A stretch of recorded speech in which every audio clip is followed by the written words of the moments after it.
Hey guys, thank you guys so much for checking out this video. Today I want to do a quick walk around on my 4Runner for you guys, walk through all of the features and everything that I've done, all the modifications that I've done to my vehicle. And then remember, if you guys have any questions or comments or anything, make sure you post those below and we'll get those answered for you. So, quick walk around here. So this is a 2007 Toyota 4Runner Sport.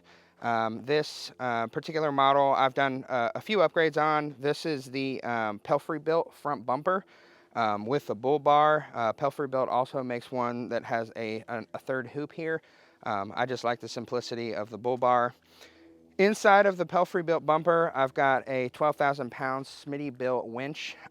It's done perfectly fine for me. It's relatively a budget winch. I'd say I think I paid about 400 bucks for it online, but it's actually been great. It's the 2nd gen XRC, so definitely recommend that as an option for you guys.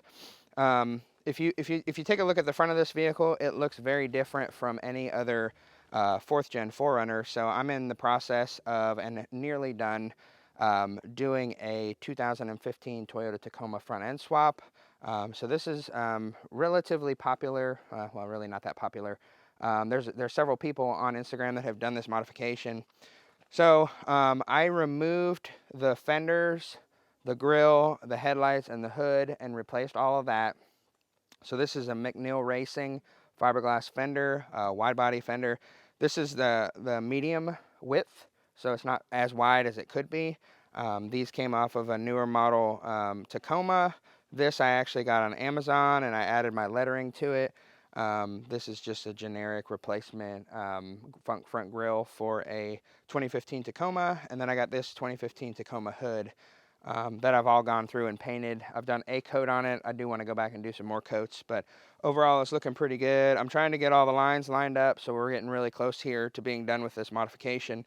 But it looks, it's roadworthy again, so really excited about that. I actually have a transformation video also on my other channel. Real quick on the suspension. So this is Sonoran Steel suspension that we have under here. It's built by Sonoran Steel out in Arizona. The front springs are actually Toyota Tundra TRD Pro springs. So they're rated for a higher weight than the front end of this. They also give you a little bit more lift. So in the front, the lift is running in the vicinity of nearly 4 inches tall. But with the front bumper and the steel winch, it definitely does pull it back down a little bit. I'm running those with the super basic Bilstein 5100 shocks. Again, total entry level suspension, but it's kind of met my needs for everything that I need. This vehicle I actually have put on, or this suspension actually, I've actually put around 75 to 80,000 miles on it. So it is getting near the end of its life and definitely going to be looking to upgrade that soon. As we walk around the side, I like the BF Goodrich KO2 tires. So these are 34 10.5 17s. They kind of bridge the gap between the wide tires and the pizza cutters. So it's kind of a good in the middle, but I am going to be looking to replace these this year, as these have about 70,000 miles on them so far. I've been doing a 5-tire rotation, and I definitely got my money's worth out of these tires. The wheel, this is a VTX off-road. This is VTX Rogue wheel. I have actually the same wheels on my trailer too. These wheels I custom painted to match kind of the paint scheme that I was looking for. And it's super easy. Again, got another video, guys, if you guys are interested in doing some paint work. And then one other thing on the suspension I didn't call out, these are Camberg upper control arms. So these are the ball joint. So they're just giving you a little bit of extra room for adjustments, just to make sure that you can fit or that you can get it back into the green for the alignment. So definitely a great upgrade. And I've, Steven's actually got the same thing on his truck. Actually, before I go inside, C4 Fabrication rock sliders. So as you can see, I don't know if you can tell, this panel is barely hanging on there. I've actually got a couple of screws holding it in. I damaged this panel when I was competing in 36 Hours of Uwharrie in an off-road contest, and I should have had rock sliders, and I didn't, and I had to learn from that mistake. When I came back, I saved up my money, bought a set of really nice rock sliders, did a ton of research, and I've been very pleasantly surprised with these C4 Fabrication rock sliders. So we coated these with a bullet liner. Bullet liner we found to be extremely durable, and then you have a UV additive that's it's like extra $50, but you put those in there and they actually stay relatively dark black, so you don't get that faded look after a few years. So as we go inside of the vehicle, so I haven't done quite as many modifications on the inside of my vehicle as some of the other guys in the group. Most of the upgrades that I've done inside of my vehicle have been more along the lines of comfortability, not so much navigation. A couple of the other guys in the group focus more on the navigation piece. And so I've just done, I got a little light switch that I've added here. I put a Roku in the dash, so I can show you guys a little bit about that. This particular model came with the Eclipse double DIN head unit, and it has a VCR input. So basically that's where I connected the Roku up to. And since I typically bring my son along on a lot of these rides, I upgraded the headrests to these Rockville headrests. I would say these are a great entry price point if you want to put some TV units in there. These particular ones I actually connected to the Roku, to the head unit, and these just play the TV so the kids can stay entertained while I'm off-roading, and they actually very much love that. Okay, one other quick call out about the suspension before I go into the back. The rear suspension I didn't get from the same group. These are actually Old Man Emu rear the overlanding springs, so they're actually rated for an extra 600 pounds of weight in the back, and you'll see kind of why I like to have the extra support in addition to actually towing the trailer. I've got the storage unit in the back, so let me show you guys that.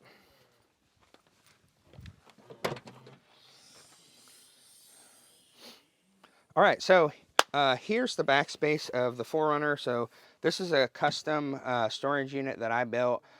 Super basic, but super functional. Allows me to keep all of my recovery gear in here. Actually, I'm in the process of transitioning a lot of this recovery gear into my trailer. However, that's kind of what my thought was when I designed this unit. So I have these sliders that I picked up at Home Depot. These are actually the heaviest rated ones that they have there. And they're actually perfect for the depth of the 4Runner because I only have about that much of the drawer left in there. And I found I actually just put a couple of these little totes in the back, and they prevent me from necessarily having to go all the way into the back. Got my club just in case too, much like Steven. Second drawer here, I actually tried a different approach, and I would actually recommend just duplicating the sliders on this because it's way smoother. I also did some 3/4 by 3/4 inch square tube. I would recommend going a little bit bigger than that with some wheel bearings. But this is a great design if you have a long truck bed and you got a long drawer that you need to be able to slide a long distance. To make sure I could use all of the space that I have back here, I put this little slot in here, and all it does is it kind of allows me to put extra recovery gear down in there and close it.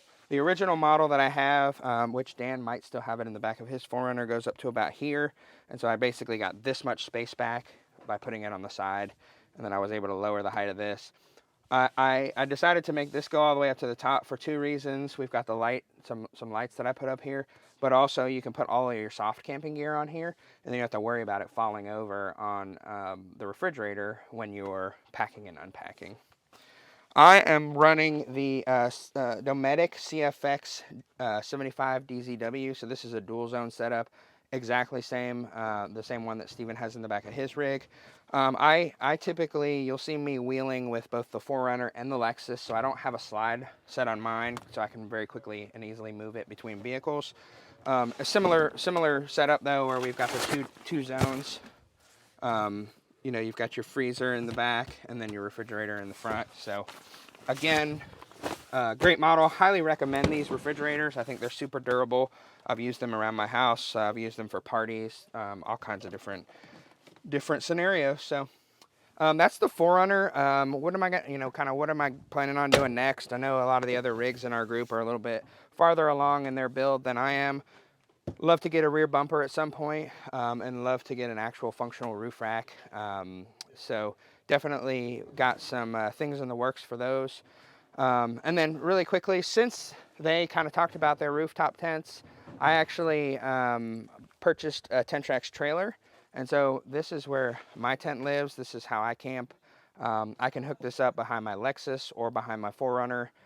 So I'm actually going to put together a second video for you guys on this. We'll walk you guys around all the features and everything that go along with this. Hey, thanks guys for checking out the walk around today. I really appreciate it. If you guys have any questions, remember to drop them below. Remember to like, subscribe, and share this video. We look forward to we love to share these sorts of things that we do to get ready to go off road. So thank you again for watching, and we'll see you in the next video.